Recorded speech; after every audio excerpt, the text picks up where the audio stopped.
Okay, good afternoon everybody and welcome to the second legal webinar that we have run here. My name is Nick Bradley. I work here in the health group at Unison Centre and also with me we have Shantha David, who is a solicitor from the legal department. What I'd like to do before we kick off and I hand over to Shantha is just go through a couple of housekeeping issues and agenda for you. We're not intending to use up the whole hour we've got here, but clearly if there are lots of questions and time goes on, we could potentially run up to 2 o'clock, but we'll try not to do so. I think our intention is to finish about 1:45 if we can. When we ran the first legal webinar, for those of you that took part in the first one we ran, we waited until the end for questions. On this one we're going to pause at various natural breaks in Shantha's presentation just to take questions from people. So if anyone here has got a question, you'll see in your top right hand corner a small menu screen, and down the bottom of that you'll see a hand. If you press your hand button, that means you're raising your hand. So when we have an opportunity for questions to be asked, we'll see that your hand's up and I'll go across to you. There are various people who are now taking part. We're up to 20. We know we've got, I think 42 were booked in for this second legal webinar. Of those of you that have booked in, a number of you have connected clearly using your computers. Some of you have dialed in and listening in on the telephone. If you've dialed in on the telephone but you haven't entered your PIN number, unfortunately that means that I can't invite you in when there are questions. So if you want to ask a question and you've dialed in on the telephone, then you will need to enter your PIN number. For those of you that have dialed in connecting to the webinar on your computer screen, then I'll be able to access your computer microphone to get you to ask a question. There's also a place for you to type in your questions, a little dialog box in the bottom right hand corner, and also a little chat place as well, where again you can write comments. So if you want to ask a question but you don't want to do so verbally, you can type the questions in and I can put those to Shantha later on during the seminar.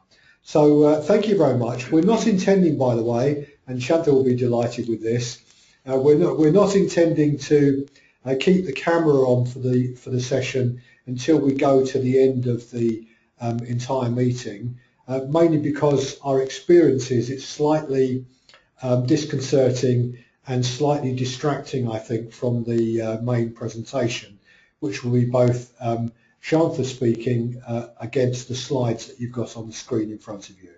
So without any more ado, I will turn off the webcam, and what we will do is move straight into Shantha's presentation. Okay folks, so I'm here to talk today about the amendments to TUPE, or what is known as the Collective Redundancies and Transfer of Undertakings Protection of Employment Amendment Regs 2014. What these came into force on the 31st of January 2014 and applies to transfers or variations to terms and conditions that take place after this date. Now, as you all know, these new regulations continue to preserve the continuity of employment and the terms and conditions of those employees who have transferred from the old employer, the transferor, to the new employer, the transferee. Sorry, just bear with me, I'm having a few technical issues with the changing of the slides, but my able assistant Nick is assisting me. I don't have enough time to talk about all the key changes within these new regs, so I will run through some of them and concentrate on the collective issues.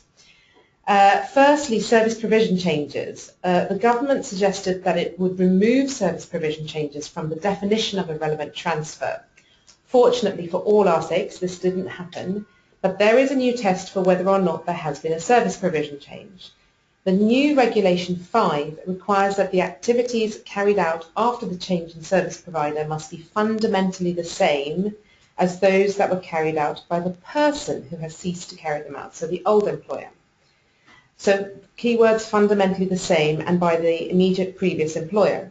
So this rules out changes made in historic transfers and only refers to activities carried out by the most recent employer, by the most recent transferor, which tends to narrow the scope of this section. Secondly, dismissal. Previously the test was wider, as an employer would dismiss unfairly if such a dismissal was for a reason connected to the transfer. Now a dismissal will only be unfair if the sole or main reason for the dismissal is the transfer. The transferor and the transferee may dismiss someone fairly if the sole or principal reason for the dismissal is an economic, technical or organisational reason entailing changes in the workforce. And such a dismissal will be fair if the employer acted reasonably in all the circumstances and the reason is sufficient to justify dismissal, and the employer met the requirements of the law on unfair dismissal, or it is by reason of redundancy. Now, where a dismissal is because of redundancy, the new employer will still need to ensure that the redundancy is fair. For example, that the selection of redundancy is fair and not based on the fact that the person is a transferred employee. The other changes were changes to terms and conditions with regards to changes, for example, with regards to harmonisation. Previously, here again, the test was wider, as an employer could not vary the terms of contract for a reason connected to the transfer. So as was the case previously, the new employer can vary terms and conditions if the changes are nothing to do with the transfer. If the reason for the variation is the transfer, then the revised regs allow a variation of contract, again, if the sole or principal reason for the variation is an economic, technical or organisational reason entailing changes in the workforce, provided that the employer and employee agree with that variation. A variation is also permitted if the contract allows it. However, if post-transfer an employer tries to agree a term that allows them to make variations in the future, and keep with me on this, and the sole or main purpose for that variation is the transfer, then such variations will also be void. Where the new employer attempts to harmonise the terms and conditions of transferred staff with those of the existing staff, then the transfer would be the reason for the change and in breach of TUPE. Now, other changes are, for example, the deadline for the old employer to supply liability information to the new employer has increased from 14 to 28 days before the transfer, and the fines here are hefty for failing to follow that. And micro-businesses which employ less than 10 staff may inform and consult employees directly when there is no existing appropriate representatives. We do have an interactive question here, which we are just trying to put together, so bear with me a second, just to make sure that, you know, post-lunch lull hasn't kicked in as yet. So here's a question, which is, I hope you will all be able to answer, and the question is, can terms and conditions be varied post-transfer if it has nothing to do with the transfer? Just checking whether you were listening to what we were discussing, and hopefully you will be answering shortly. So far, a quarter of you have voted, and I'll just wait a couple more minutes. And, oh, I think we're there. No, 65% have voted, 70. Come on, folks. Incidentally, for those of you sitting there on the end of your computer, we can't see how you're voting, so it's not a test. Right. I think, so the question again, can terms and conditions be varied post-transfer if it has nothing to do with the transfer? Okay, 90% have voted, and I think we'll go with that 90%. 95%, and so we're going to show you the result in a second.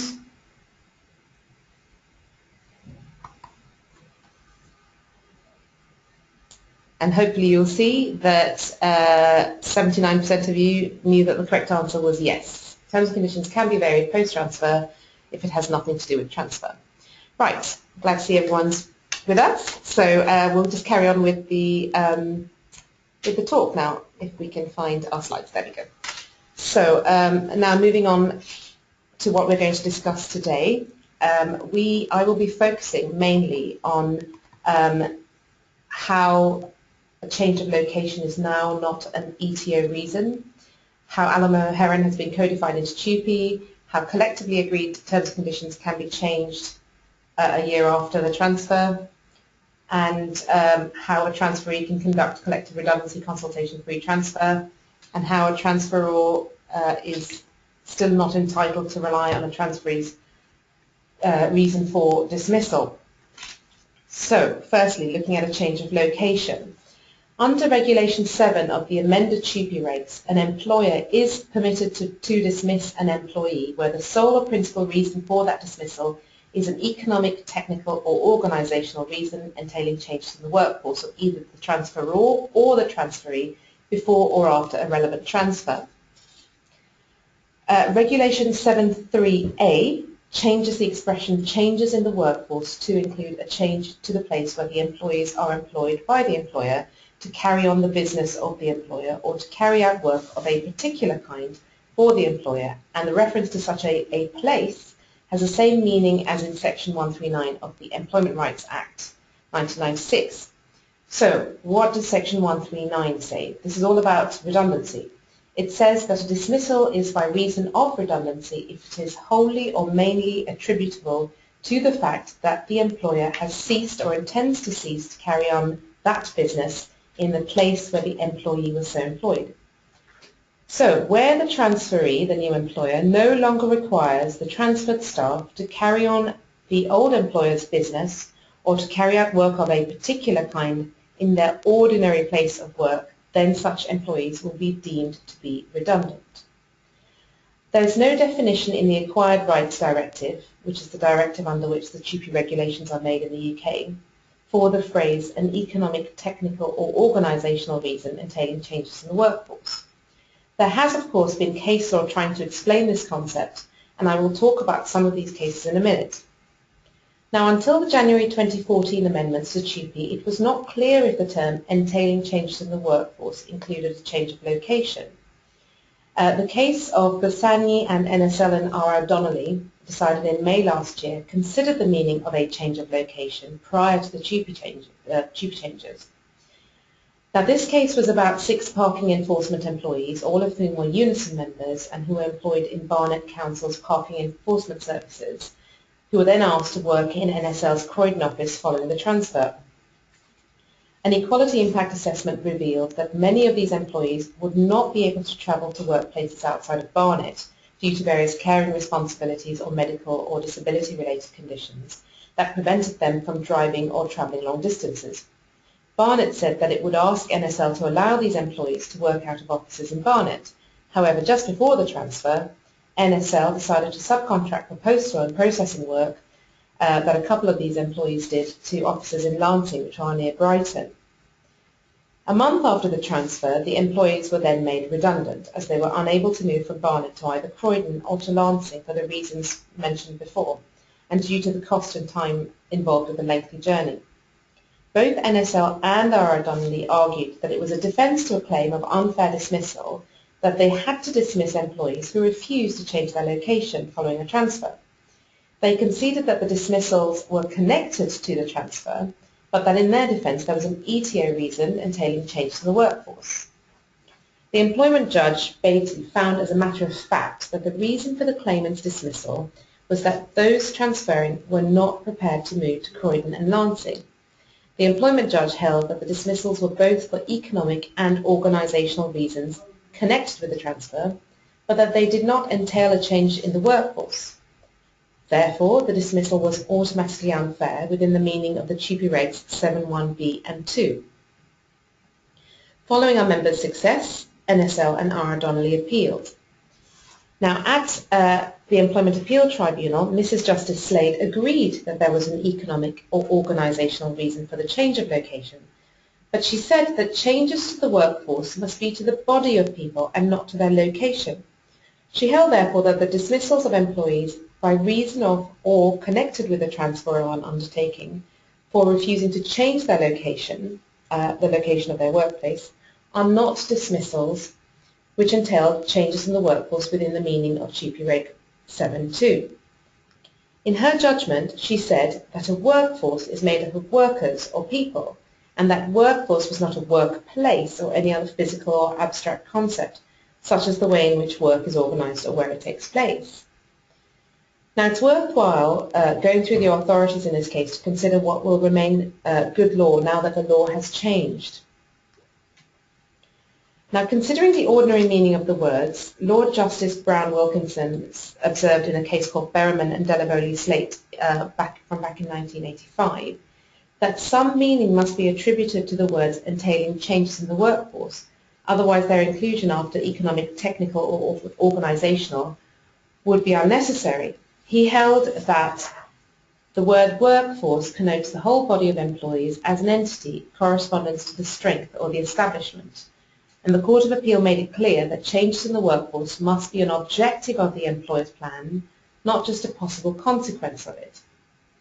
In a more recent case called Hazen and Manchester College, which also looked at the case of Berriman, Lord Justice Underhill said, what Berriman then establishes is that the requirement of the ETO defence that the reason in question should entail changes in the workforce means that it should entail changes in the actual numbers employed or in any event in the jobs which the employees do, to use the common shorthand, redundancies or redeployment.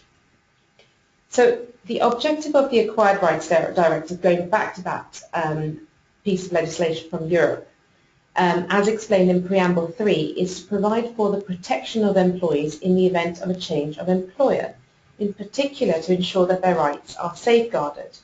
Their rights must not be diminished because of the transfer, but they need not be improved either. Now, very helpfully, Mrs. Justice Slade in the Employment Appeal Tribunal pointed out that the judgment in Alamo Heron doesn't alter the earlier European jurisprudence on the mandatory nature of the obligations of the Acquired Rights Directive. Now, what are the mandatory requirements? Article 3.1 of the Acquired Rights Directive says the transferor's rights and obligations arising from a contract of employment or from an employment relationship existing on the date of a transfer shall, by reason of such transfer, be transferred to the transferee. So, where does that leave us then? Now, she said that she remained of the view expressed obiter in a case called Me to You and Hardy, another of our cases, that changes in numbers of employees or in their duties are not the only changes which constitute changes in the workforce within the meaning of Regulation 7. She said that the changes must be to the body of people constituting the workforce, but could also include, for example, and I think this is quite important, a requirement that the workforce have additional skills or qualifications, even if the jobs they perform remain the same. So, for example, because of economic or organisational reasons, changes in techniques to carry out existing jobs may be needed, requiring the workforce to have additional skills. Dismissals of unskilled workers in these circumstances, and for that reason, she said, may arguably be for an ETO reason entailing changes in the workforce within the meaning of TUPE Regulation 7.2, and could be a defence to employers wanting to dismiss such employees after a TUPE transfer. All of this is still good law. So, as we know, Regulation 7.3 now says that changes to location following a transfer are permissible. But is this compatible with European Community law? Firstly, there is no authority which says it's not compatible, and our starting point has to be, as we talked about previously, the Acquired Rights Directive, which says that the employee's rights under national law are preserved in the event of a relevant transfer. Their rights must not be diminished as a result of the transfer, but they can't be improved. So said the 98 case of House of Lords case called Wilson and others in St Helens Borough Council. And Lord Slynn, who was in that decision, referred to a case of Daddy's Dance Hall, and he said, the directive is intended to achieve only partial harmonisation. The directive can be relied on to ensure that the employee is protected in his relations with the transferor to the same extent as he was in his relations with the transferor under the legal rules of the member state concerned. It would appear then that the Acquired Rights Directive intends that any remedy for a post-transfer dismissal of a protected employee is a matter for national law, as long as the transferred employees have the same protection against unfair dismissal as they would have had if there had been no transfer. So if there was no transfer and an employer was changing its location, would they be allowed to dismiss staff by reason of a redundancy or some other substantial reason? The answer must be yes. So by this logic, if the transferor can do it, then the transferee should be able to do it as well. There are particular transfer-related reasons which, that is ETOs, in transfers.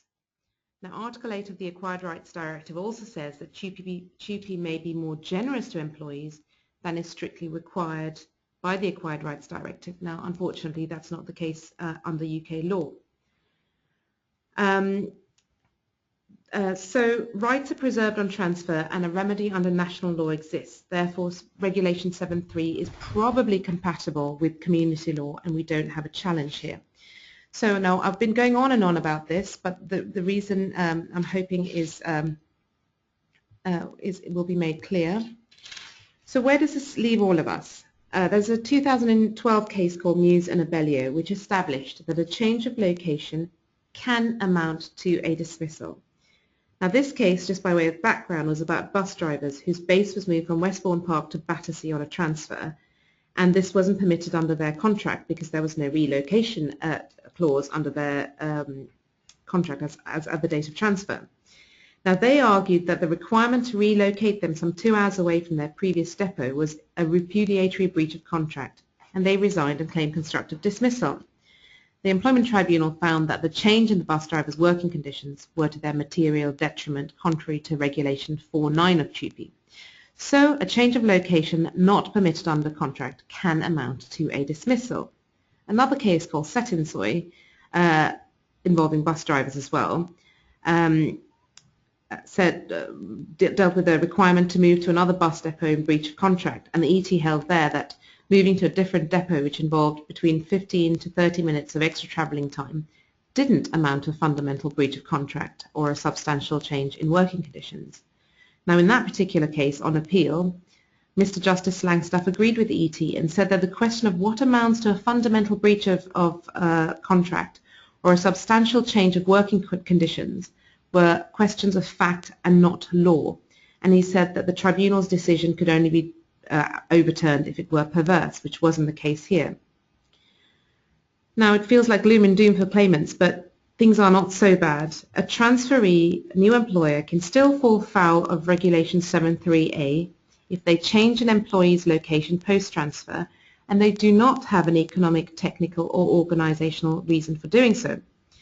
Importantly, it still amounts to a dismissal, and any dismissal must comply with a test for a fair reason for dismissal under Section 98(4) of the Employment Rights Act 96.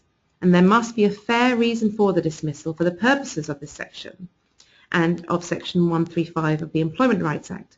That is, the dismissal is regarded as having been for redundancy, or in any other case, the dismissal is regarded as having been for a substantial reason of the kind to justify dismissal of an employee holding a position such as the one that the employee held. In any redundancy situation, as long as employees have 2 years of qualifying service, they will be entitled to redundancy payments.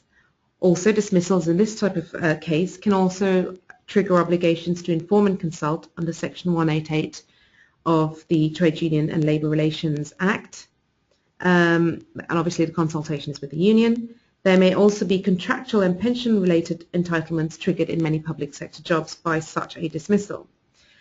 However, the thing to bear in mind is a change of location is no longer an automatic unfair dismissal, and as long as the dismissal is conducted fairly, it will be a permissible defence to a change of location. And also the employee will be entitled to a redundancy payment if they've worked for more than 2 years. I'm going to pause there quickly just to see if anyone has any questions about all of that. And if you do, please put your hands up, otherwise I shall carry on. Okay, we'll just pause for a second because Shantha's going to move on to Alamo Heron next. So before we get to that, on this important issue of change of location through a transfer. Has anyone got a question they want to raise? If so, put your hand up, or if you've got a question you want to put in writing that Shantha can answer now.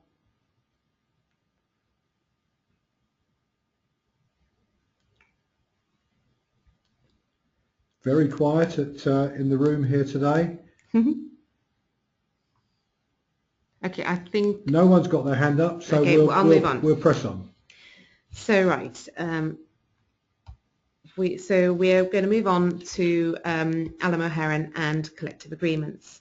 The new regulation 4A provides that transferred contracts do not bind the transferee, the new employer, to any term of a collective agreement agreed after the date of the transfer, if the transferee, the new employer, is not a participant in the collective bargaining machinery. So this section codified, the section in 4A codified the decision made in Alamo Heron and Parkwood in July 2013 in the European Court of Justice. The facts of this case, which you may know, but I'll mention them briefly, are as follows. For over 7 years, we argued that 24 Unison members who transferred from the London Borough of Lewisham to Parkwood Leisure were entitled under an express term of their contract of employment to continue to benefit from nationally agreed pay and terms negotiated by the local government pay body, the NJC. The courts have referred to this as a dynamic rather than a static term of contract. Having lost at the Employment Tribunal, won at the Employment Appeal Tribunal, and then lost again at the Court of Appeal, the Supreme Court decided that this matter should be referred to the European Court of Justice as to whether or not Article 3.1 of the Acquired Rights Directive precludes national courts from giving a dynamic interpretation to Regulation 5 of TUPE in the circumstances of this case. As I have mentioned, Article 3.1 sets out the mandatory requirements of the Acquired Rights Directives, i.e. that the transferor's rights and obligations arising from a contract of employment or from an employment relationship existing at the date of transfer shall, by reason of such transfer, be transferred to the new employer. The Advocate General of the European Court of Justice agreed with us and said that European law allowed for existing and future terms and conditions to transfer when national laws allow it, as long as the transferee is not prevented by law from renegotiating terms and conditions. We thought we were home and dry. Unfortunately for us, the full court disagreed. It said that as the transferee has no possibility of participating in the negotiation process, it cannot be bound by future changes to collective agreements.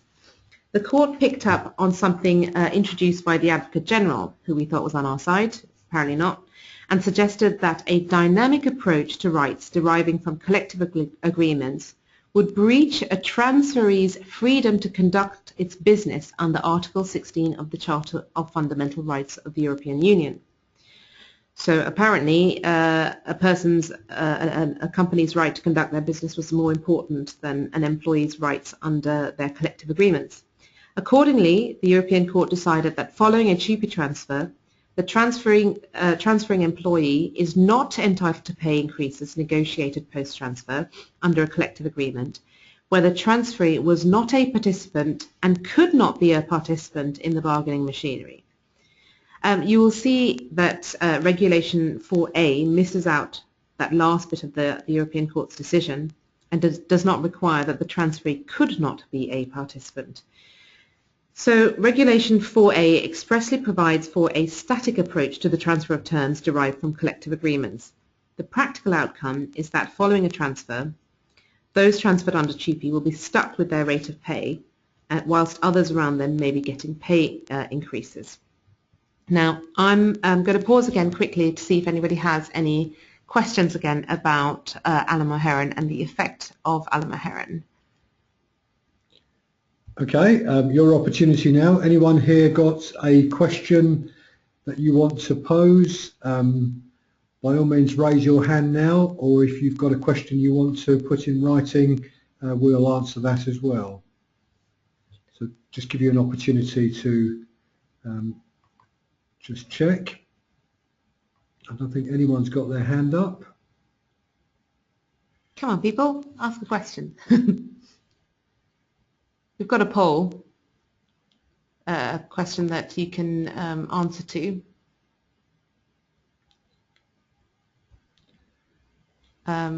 Which is going to come on now. And the question is, has Alan O'Haran made a difference? Are we getting more employers refusing to honour post-transfer pay increases?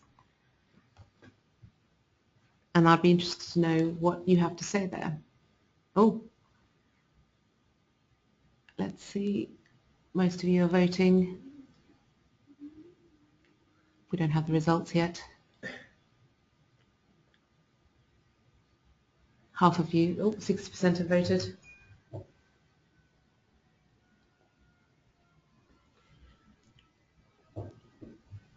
I wouldn't be surprised if employers are trying to get away with it. Okay, 90% have voted, and 78% of you say that Alan O'Haran has made a difference, and more employers presumably are failing to honour changes to terms and conditions. 6% say no, which is quite a good thing to hear, even though it's only 6%, because it suggests that some employers are deciding to follow collectively agreed terms and conditions, probably, I'm assuming, in local government, but I'm not sure. If anybody wants to add anything, please feel free. You can put your hand up if you wanted to say anything.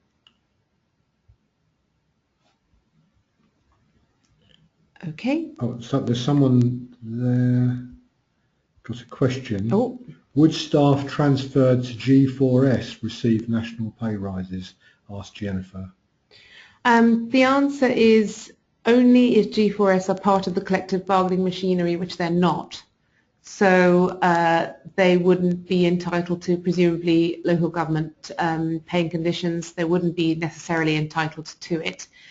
There's nothing to stop us, Unison, from negotiating that they will be sort of tracked along with national pay increases, and that could form part of the employees at G4S's contract. And so it's a direct contractual change between us now. So the best thing to do would be to try and negotiate those pay increases as you would with any other employer, forgetting about whether or not there has been a transfer. Okay, and Simon Wintle's asked a question. If a transferee provides express contractual commitments on transfer to follow the national pay bargaining, can they be held to this legally? Yes, they can. It's an express contractual commitment. If it's obviously in writing, and great. Then, and if it's incorporated into individuals' contract, great. It might be negotiated with the trade unions for the purpose of being incorporated into people's contracts. So yes, that they can be held to it legally. Although if there's a further transfer, then it won't transfer with them. But yeah, they can be held to that. Okay, before we move on then to the next subject, anyone got a question they want to raise? No? Okay, let's press on then, shall we? Right, we're going to talk about variations to collective agreements. Following the amendment of Regulation 45B of TUPE, a transferee, the new employer, is now permitted to seek agreement to vary terms and conditions incorporated into individual contracts that are from a collective agreement a year after the transfer. So terms and conditions derived from collective agreements can be, so from Agenda for Change or NJC, can be varied even if the transfer is the sole or principal reason for that variation, provided that the variation takes effect on a date more than 1 year after the date of transfer, so that it has to be a date after the 31st of January 2015, which is a year after the regulations came into force. And following the variation, the rights and obligation of the employee's contract considered together are no less favourable to the employee than those which applied immediately before the variation. So these variations have to be agreed by the individual employees, And if you have a look at Regulation 45C, which requires that any variation under Regulation 45B does not affect any rule of law as to whether a contract of employment is effectively varied. So it has to be with the individual's agreement. When challenged, the new Regulation 45B will require a tribunal to carry out the difficult exercise of comparing the overall benefits of a package of terms and conditions. This presumably means that some terms can be less favourable as long as some are more favourable, and considered together, the previous terms and conditions and the current terms and conditions must somehow balance out. Now, I suspect this will be an extremely difficult exercise in practice, and for those of you people out there who have dealt with equal pay over the years, you will know what an impossible task it is. And as you can imagine, there is likely to be litigation over whether or not the terms and conditions are comparable to the previous terms and conditions. However, along with the practical difficulties of assessing an overall package of terms and conditions, this will also create a two-tier system of contractual rights. Those terms and conditions that arise out of an individual contract of employment will have greater protection from variation under TUPE than those derived from a collective agreement. Now, the role of collective agreements in the UK is different from those in many other EU member states. This is because, for the most part, the contents of collective agreements are incorporated into individual contracts of employment. So in Alamo Heron, we argued that the basis of contract law in the UK was different to the EU, unlike many other systems of collective bargaining and labour law in the European Union, including that of Germany, which was under consideration in 2005 in a case called Weerhoff. Under the law of the UK, and in particular Section 179 of the Trade Union and Labour Relations Act, collective agreements are presumed to be binding in honour only as between the parties, so the union and the employer. However, where the terms of the collective agreement are incorporated into individual contracts, they take effect as terms of the contract between the employer and the employee. A case called, if you want to know more about this, there's a case called Alexander v. Standard Telephones and Cables number 2 from back in 1991. Now, as they are terms and conditions of employment, the fact that the collective agreement itself is terminated by the employer doesn't mean that the employee ceases to be entitled to the benefit of that agreement, according to a case called Robertson and Jackson against British Gas back in 1983. The collectively agreed terms survive as terms of the individual contracts of employment in which they are embedded, unlike under, for example, the German system of collective bargaining. The terms of the collective agreement do not derive their effect from the legal status of the agreement itself, nor do they automatically bind employers and unions or union members operating in any given sector or industry, or who are party to the collective agreement. Nor do they cease to have effect because the employer ceases to be a party to the collective agreement. So the question whether a given employee is entitled to a benefit or burden of the terms of a collective agreement depends on the terms of his or her contract of employment with the employer, rather than by reference to the question of whether or not he or she is a member of any trade union or the employer is party to a collective agreement or is operating within a given sector. However, as we know, these arguments didn't prevent the Court of Justice from deciding as it did in Alamo Heron.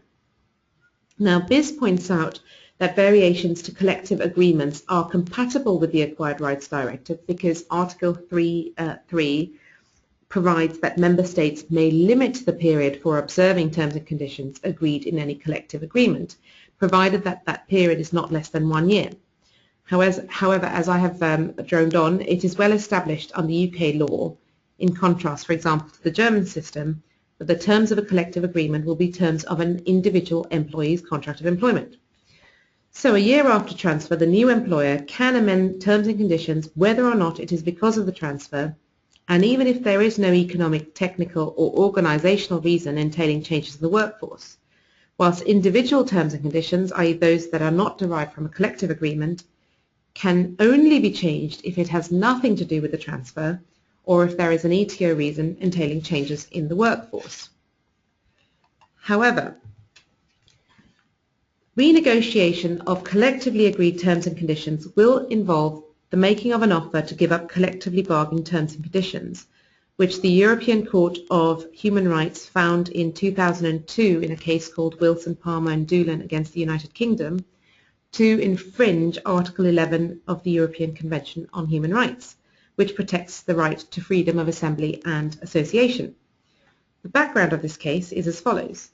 During the late 1980s, some employers began to offer sweeteners to their employees to encourage them to switch from collective bargaining to a system of individual contracting, without, however, asking the employees concerned formally to resign their union membership. The Court of Appeal held that an attack on collective bargaining was necessarily a deterrent to union membership, and so constituted an unlawful detriment under Section 146 of the Trade Union and Labour Relations Act. The government of the day then brought in amendments to the Act to reverse that decision and to ensure that it should be lawful to offer sweeteners in such circumstances. The House of Lords reversed the Court of Appeal and held that offering such sweeteners was lawful even under the unamended Act, under unamended law. The European Court of Human Rights then ruled that the law, as declared by the House of Lords, was incompatible with the right to join an effective trade union guaranteed to every person as part of the right of freedom of association enshrined in the European Convention on Human Rights at Article 11. Following this case, Section 145B of the Trade Union and Labour Relations Act was introduced to bring that UK law in line with the European Convention on Human Rights. However, it was formally declared unsatisfactory by the European Committee of Social Rights on the grounds that it's still incompatible with the European Social Charter, which includes a right to collective bargaining, and that participating states are to undertake to provide appropriate machinery to that end. The European Committee of Social Rights considers that the UK government is still in breach of its undertaking. Specifically, it says that since there is a right to collective bargaining, it is illogical to restrict that right, the right of complaint, to an individual which is offered but refuses a sweetener and who suffers detriment or dismissal as a result. If an employer seeks to undermine collective bargaining by offering sweeteners to any relevant worker, then all relevant workers should have the right to complain, and so should the union itself. However, that still hasn't been taken up by the UK government. So far, however, there have been 4 cases that have been brought under Section 145B in the employment tribunals, 2 of which have succeeded and 2 of which have failed. One of those successes was a case brought by a colleague in the legal department. In July 2014, the Employment Tribunal in Bromley considered such a claim where the London Borough of Bromley made offers to Unison members that gave effect to a 2012 council decision to withdraw from national NJC and regional pay bargaining. They wanted to control the pay setting process completely and were expressly unhappy with the delays encountered in the NJC collective bargaining process. Now, this was the case of Bugden and London Borough of Bromley, which is on your screen right now. The series of offers made by Bromley asked employees to vary their employment contracts and agree to a localised pay setting process, which replaced national and regional collective agreements, with future pay awards determined solely by the full council. Most of the employees agreed. However, this case was brought by a number who didn't and who were ultimately dismissed and re-engaged on new terms and conditions that included this localised pay setting process. The Council conceded everything in this case except the issue of whether or not the offers were made for the prohibited purpose, i.e. to get out of collective bargaining. The ET found in our favour. They held that the Council had made a series of similar offers, the effect of which was for the prohibited purpose that the claimant's terms and conditions of employment, in particular pay, were no longer determined by collective agreement. It awarded each of the claimants compensation of £3,600 for breaches of Section 145B, so it wasn't cheap for the employer. The ET also found that the offers were made for the prohibited purpose on both the narrow purpose, that is the objective interpretation of the letters sent to staff, and the wider purpose, the underlying reasons for the 2012 Council decision. The ET found that although the purposes had been expressed in a variety of different ways, the real purpose was to withdraw from collective agreements, and this was manifestly clear from all the evidence and documentation. So it remains to be seen whether transferees who seek to renegotiate collectively agreed terms and conditions, whether these will be contrary to Section 145B of the Trade Union and Labour Relations Act. Now, bear in mind that Section 145B is engaged on the making of any offer to give up collectively bargained terms and conditions, and there does not have to be this sweetener as such. I'm going to pause there again to see if anyone has any questions. This is obviously an area where we would like to try and find test cases, because I have no doubt that employers will try to get out of collective bargaining where they can, and try to make offers to get out of collective bargaining. Okay, we're just going to pause there again. If anyone's got any questions on this issue to Shantha. No one's sent us any by text message.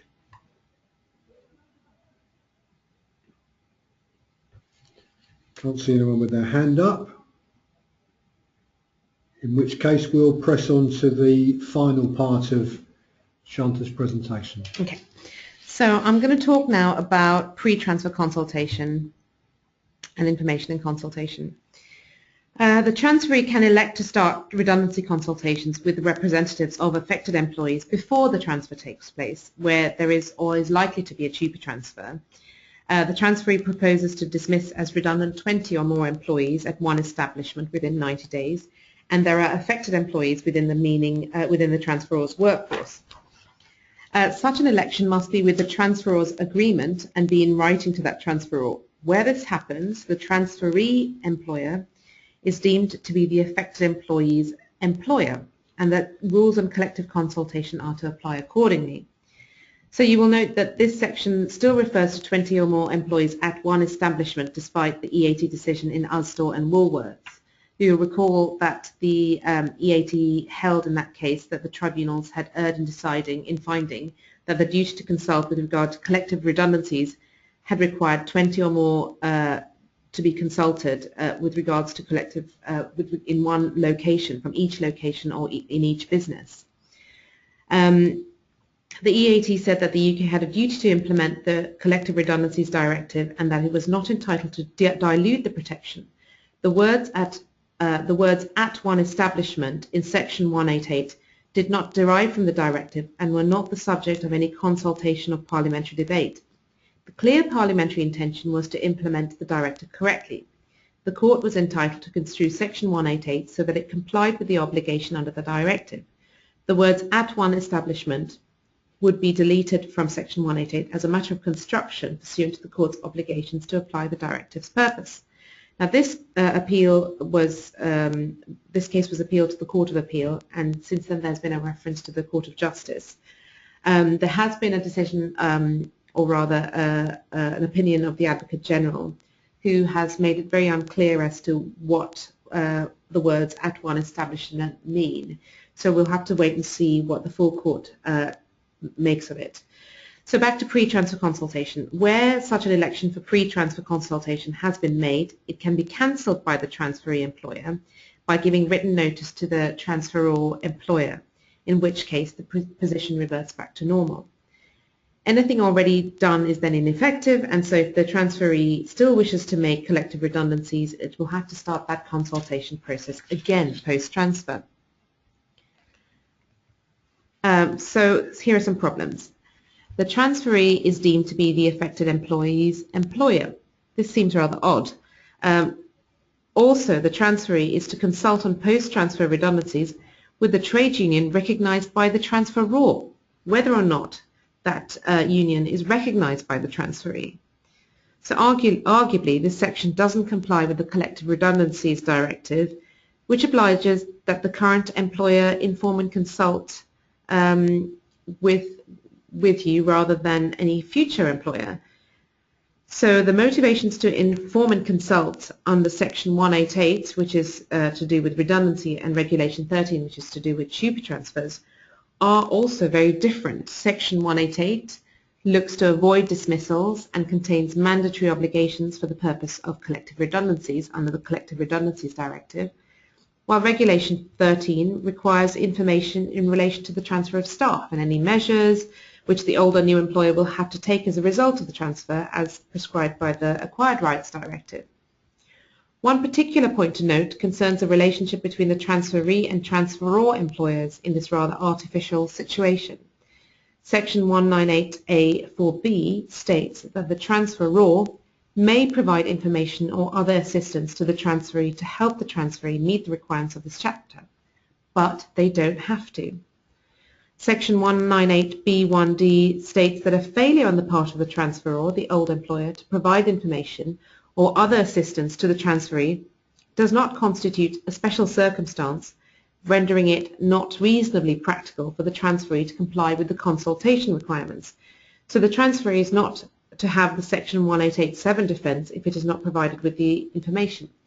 You can see this is all rife with confusion, and if you do come upon this situation where, and I think employers are avoiding it as far as I'm aware, where the transferee tries to consult over redundancies that they plan to take post-transfer, I would advise that you seek legal advice as soon as you can to see how we can challenge it in any way.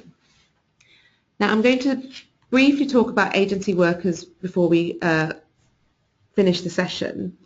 And again, I will talk about them very briefly, and I will mention these two cases.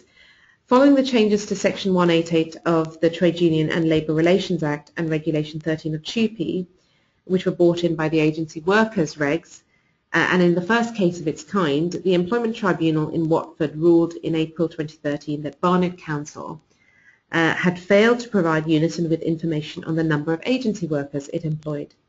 Unison asked for this information to protect permanent council members as part of a wider consultation over redundancies and the transfer of staff. Now, the Tribunal made protective awards of 60 days, 40 days and 50 days gross pay in respect of these two transfers and the redundancy exercise that took place in 2012. In calculating the periods for which these awards should be made, it said there had been some consultation, but took as a starting point the maximum that is available in law and worked down from that. Barnet Council appealed, and in December 2013, the EAD held that the Tribunal had misdirected itself in law because the starting point of the maximum, in accordance with the Court of Appeal in a case called Susie Radin and the GMB, was only to be used where the employer had not engaged in any consultation at all.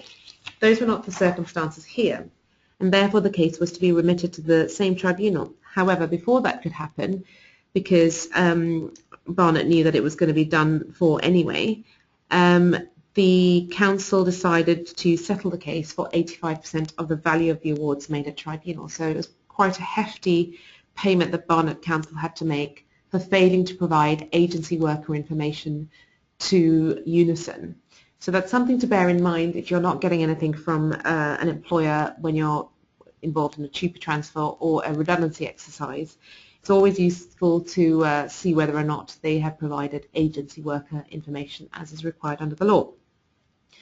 So that's pretty much it really, and it kind of remains to be seen whether these new changes are to be a game changer or whether they're a non-event. But as I have mentioned along the way, there are some matters which we may need to challenge in due course. So with that, I leave you to ask any questions you might have. I'm sorry it was a very hurried presentation to an extent because that was quite a lot of ground to cover. Okay, thank you very much, Janta. Has anyone got any questions that they want to pose on anything that you've heard this afternoon?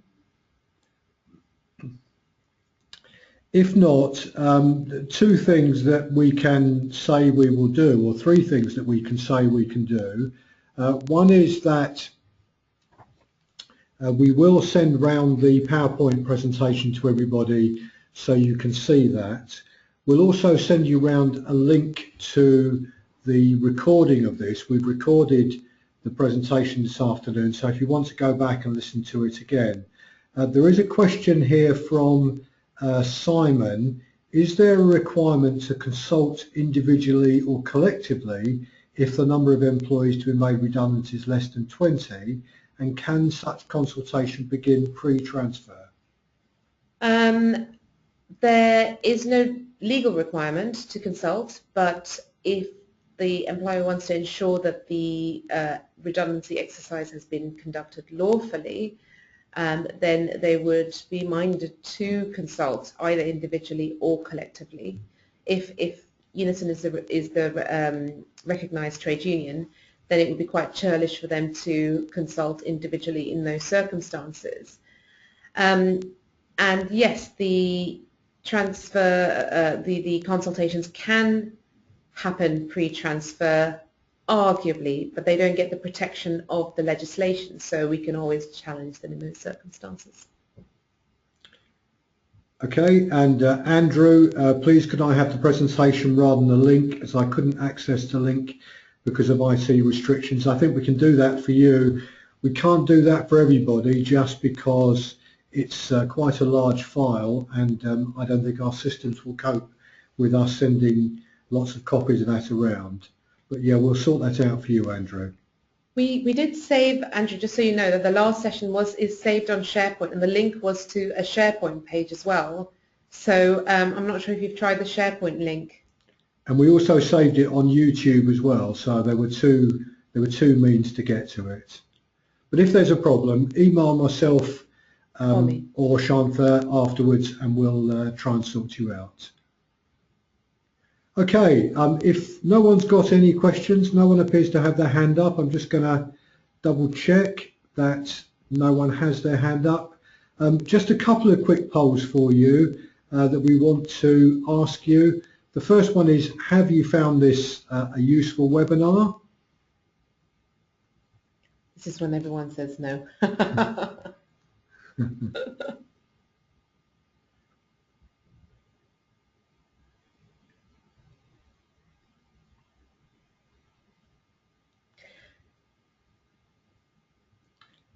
Okay, I think most people that have voted have voted. 86% of you have voted, and thank you very much. 95% of you said yes, 5% said no. Apologies to the 5% of you that struggled this afternoon. I would be interested to know whether it was the content that you found, because this was meant to be an advanced session, so just let me know if you found the reasons why it was unhelpful.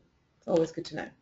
And just very finally, have you found this webinar format okay for you, and would you be prepared to take part in a future one? Because certainly the legal department are considering running more of these if people really think they're useful.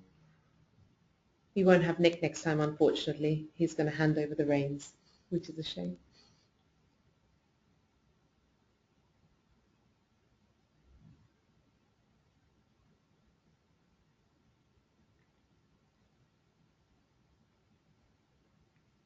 Another thing, please feel free to email me in the legal department to let me know the sort of subject areas where you would like training, because we can always do webinars on whatever you want us to do. Okay, thank you very much. 95% of you voted yes, 5% said no. Again, same issue. The person or couple of people who struggled with this afternoon, do email us separately and just set out what you have found difficult with this afternoon's session, because I think we are trying this out and it's a new form of getting across information. It doesn't work for everybody, but there may be something that we've done today we could do better next time that would improve that. Thank you very much for listening, and until the next time. Okay, thank you very much, Shantha, and we're going to close the webinar now. Thank you very much indeed for taking part today.